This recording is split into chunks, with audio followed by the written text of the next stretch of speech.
Shalom Bapak Ibu Saudara-saudaraku, selamat pagi. Senang sekali kita masih bisa bertemu di dalam firman Tuhan. Dan saya senang sekali kalau saya masih bisa menyapa Bapak Ibu Saudara-saudara melalui renungan buat kita hari ini. Buka hatimu terus, dengarkanlah firman Tuhan. Karena tiba saatnya murka Tuhan itu akan datang kepada orang-orang yang tinggi hati, orang-orang yang sombong.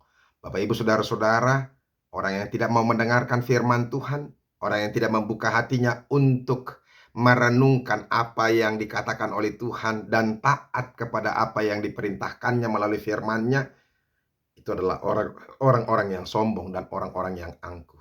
Dan saatnya akan tiba. Murka Tuhan akan datang kepada orang-orang yang seperti itu. Saya berharap kita tidak seperti itu. Kita terus membuka hati kita, mendengarkan firman Tuhan. Ingat, usia kita semakin lama semakin tua. Dan hari-hari kematian kita sudah semakin dekat. Persiapkan dirimu. Amin.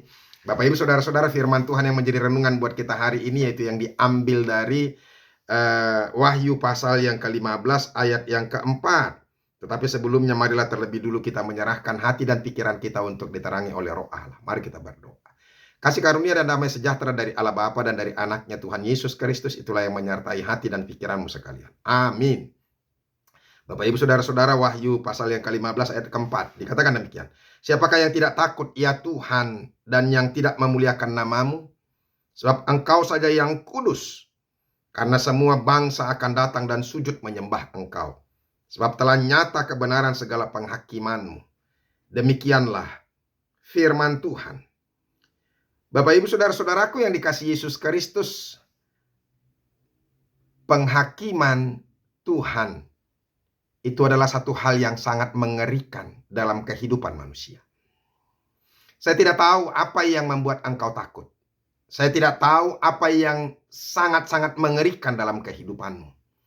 Tetapi saya mau ingatkan kepada kita saudara-saudara, satu hal yang paling mengerikan adalah penghakiman Tuhan.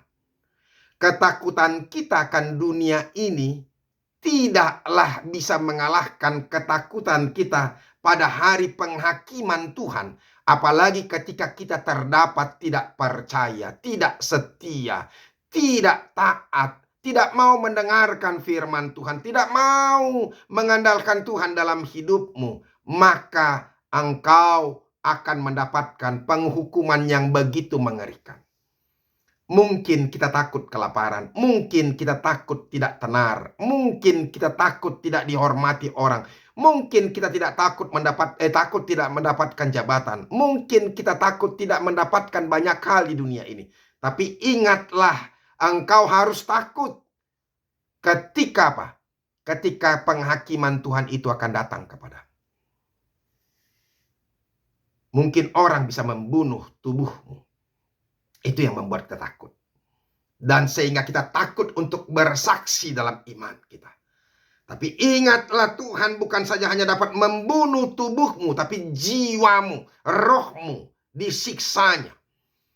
Kita tidak akan mati saudara-saudara, tapi kita akan disiksa terus-menerus. Kalau kita sakit kena pisau barangkali, atau karena dibunuh, atau ditembak, atau mungkin dibakar, saudara-saudara, setiap saat kita akan tersiksa, menderita, membayangkan penderitaan karena kesakitan, karena pisau, karena api, karena tembakan, atau karena apapun penderitaan di dunia ini. Artinya saya mau katakan saudara-saudara, penderitaan karena penghakiman Tuhan, karena kita tidak percaya, itu benar-benar begitu mengerikan dan tidak ada yang lebih ngeri daripada itu. Apa yang mau dikatakan saudara-saudara? Apakah firman Tuhan ini mengancam-ancam kita? Tidak. Firman Tuhan hanya mau mengingatkan kita supaya kita boleh percaya. Penampakan yang disampaikan oleh Roh Allah kepada Rasul Yohanes ini mau mengingatkan kepada kita supaya jangan sampai ada orang yang tidak bertahan dalam iman. Supaya jangan sampai ada orang yang menggadaikan imannya, meninggalkan Kristus. Karena bagi Yohanes sudah diperlihatkan bahwa di sorga nanti inilah nyanyian orang-orang yang menang. Orang-orang yang yang bertahan dalam imannya, orang-orang yang tidak malu menyaksikan Injil kepada siapapun, orang-orang yang selalu setia kepada Tuhan dan berani menyaksikan nama Kristus di setiap orang, kepada semua orang, dimanapun sampai kapanpun. Orang-orang yang seperti itulah yang sekarang menang dan bernyanyi, bersuka cita. Mari kita lihat saudara-saudara, dari mulai ayat yang ketiga. Dan mereka menyanyikan nyanyian Musa hamba Allah dan nyanyian anak domba bunyinya.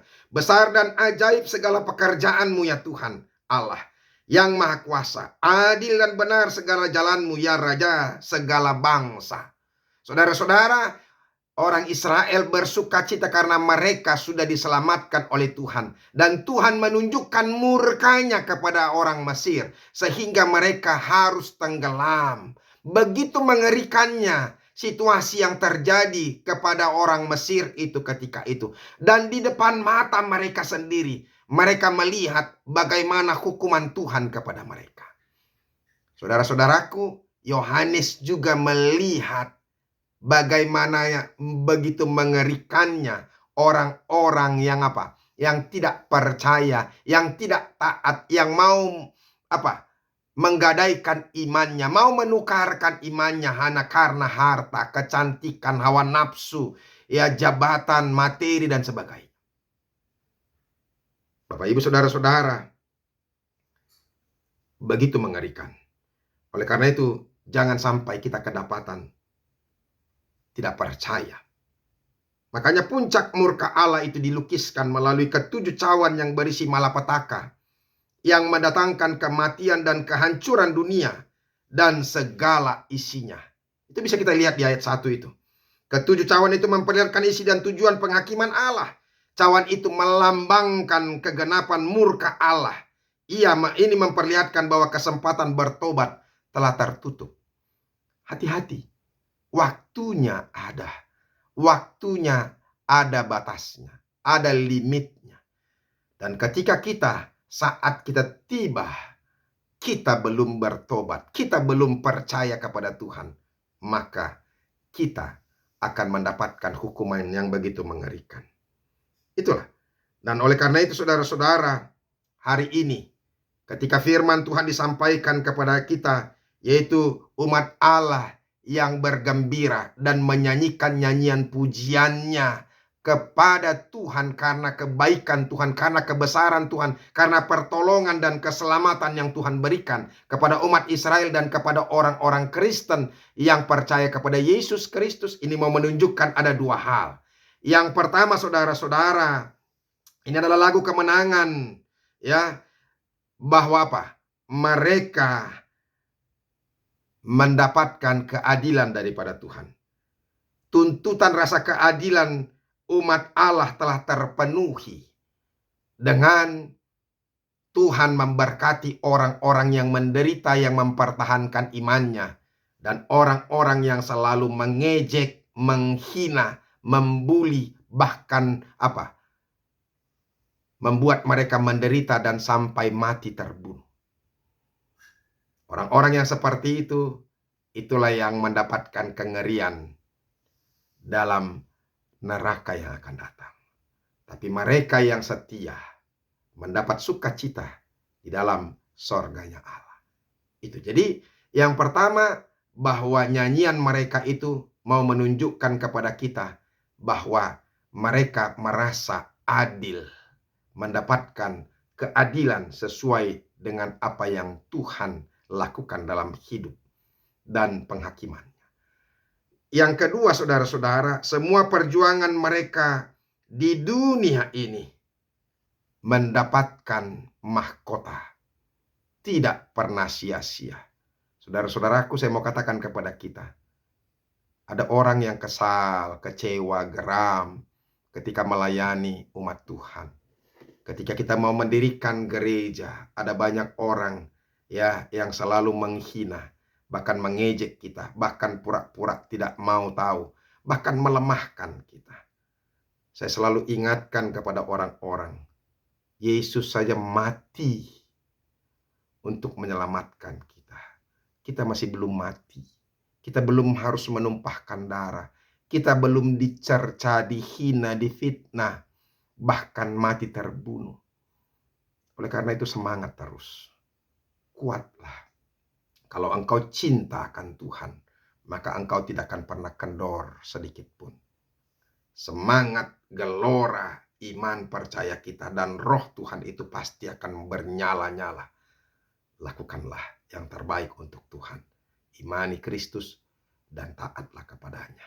Supaya ketika Tuhan datang, kita kedapatan percaya dan setia. Dan Tuhan pasti akan memberikan tempat yang apa? Yang terbaik. Sementara ketika kita terdapat tidak percaya dan sombong angkuh, maka kita akan mendapat hukuman yang mengerikan itu. Tuhan Yesus memberkati. Mari kita berdoa. Terima kasih Tuhan. Firman-Mu sekali lagi mengingatkan kami untuk setia.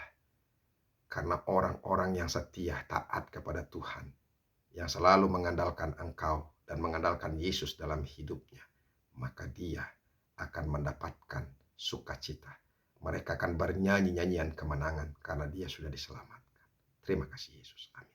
Bapak Ibu Saudara-saudara, saya sudah dengarkan firman Tuhan. Tetaplah setia. Teruslah melakukan apa yang Tuhan kehendaki. Jangan menyerah. Tuhan Yesus memberkati. Sampai ketemu besok. Salam.